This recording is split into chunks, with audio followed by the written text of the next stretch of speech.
back, you guys. That was Panda by Designer with two eyes.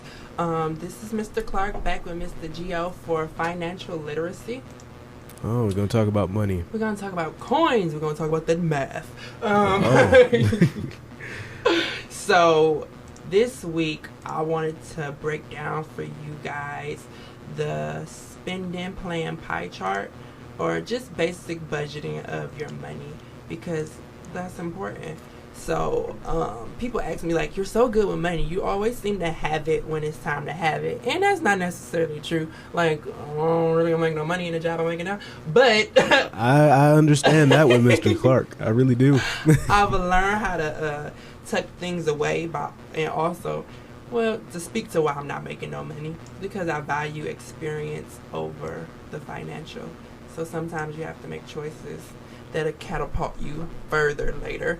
But I've always been big on saving or tucking money away or having money for the things I care about. And the way you go about that is compartmentalizing the different areas you spend your money on. So a lot of people pay their bills and like have nothing left, and that's actually terrible. So what I wanted to discuss with you guys today was this pie chart given to us by good old Mother Oprah.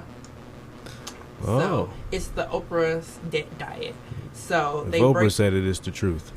As close to it as you can know. But yeah, especially in regards to money. But so basically they break up your paycheck weekly into these 5 categories, and this is kind of conceptually how you should be spending your money.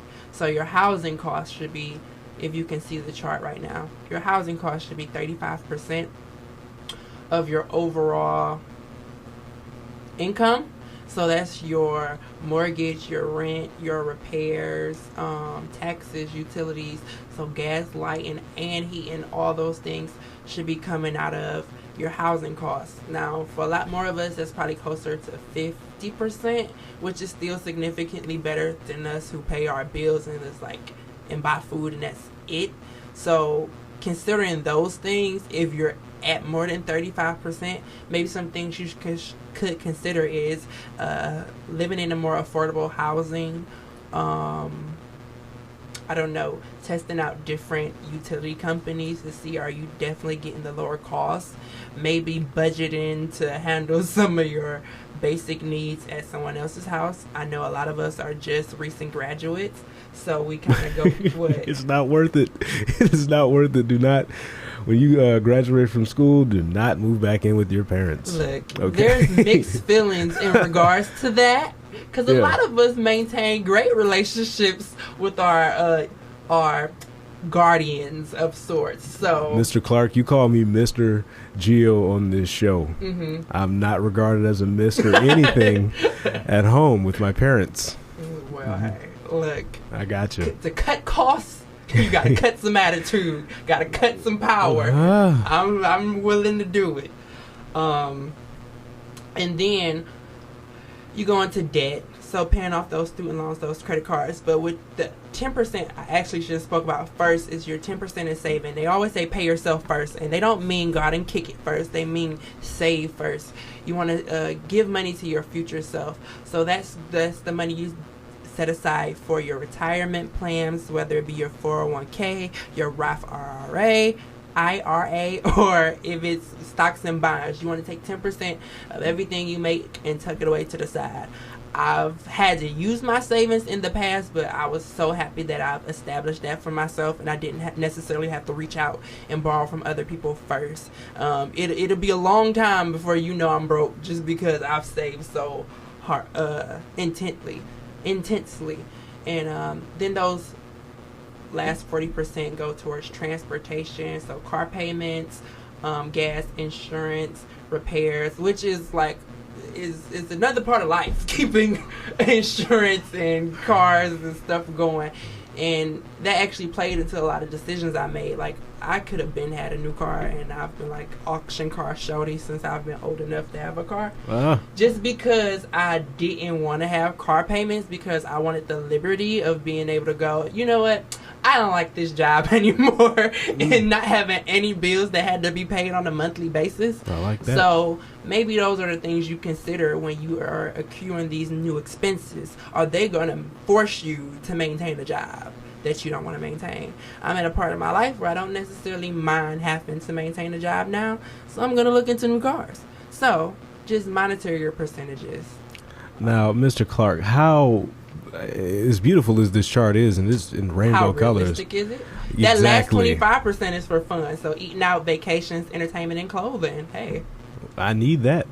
I definitely do. I'm a clothes hog. I'm real big on need versus want. You want that? Yeah, I had to buy these pants. I had to buy these pants yesterday. Like, no. Now, how realistic is it for people to, mind these percentages? Because I know for a fact the savings part for me is out. I'm 24, so yeah. I'm not saving for anything right now, but I should. Housing is non-existent. Mm-hmm. Other living expenses, can we times that a little bit more? Because I saw what other expenses are: the food, the clothes, and everything else, the entertainment, and the debt is actually quite large, so you can actually make that a little bit bigger too. So now, how realistic is this? As I would say, from a personal standpoint, is pretty much for us people who are not business people like you. Not even necessarily. This is a conceptual thing. So this is a guide, an idea that you want to pull yourself closer to. Now, at certain points in life, it is going to be a lot less realistic than other points in your life. But just to keep this basic mind frame in your head that you're always kind of assessing your different financial decisions, trying to stay in line with this concept, then you'll do a lot better. Yeah, I'll definitely think about this thing when I'm swiping my card at the mall tomorrow. Right. Or when you're stopping at the vending machine to spend $1.25 5 days a week, not realizing that you spent around, $8? I'm rounding there. Yeah, because a week. Oh, what? Oh, man. At the on the vending machine. Oh, that's some bull. Right. So just kind of keeping that concept in your head as you're spending. You're like, hey, did I go over my housing budget? Did I save at all this month? And here I am at the vending machine. So those kind of decisions that I make on almost every decision, trying to keep track of how much money I'm spending where, helps you have those that fun money when people decide, hey, I want to go so and so. You can afford to go. You don't want to be that friend that can't never afford to go. Then people start looking at you funny you can afford the things you want. Oh, man, I tell you, I was the guy who never had gas money back in college. Right. I had gas money, but... Well, back when we was in college, gas was around $4. Now, if you ain't got gas money today, when it's $1.98, we got problems. Yeah, my car won't roll without at least $7. So that's your limit. Yeah, but at least fork it over. I mean, especially now, I can do damage with $7. I wasn't big on collecting gas money. I wasn't either, but then again, I didn't have a car, so it was easy not to be big on. Yeah, it's all about my friends. Hey, you going to the store? Yes, you are. I'm going to tag along. Don't get me wrong, you guys. I'm broke, so if you're willing to give me a ride or donate to Mr. Clark and the Lesson Show, we really appreciate that. I know these kinds. No, I'm just kidding. I'm doing pretty good. We're going to jump into another musical break with you guys, and then we're going to come right back for our final segment, which is going to be Senior Seminar.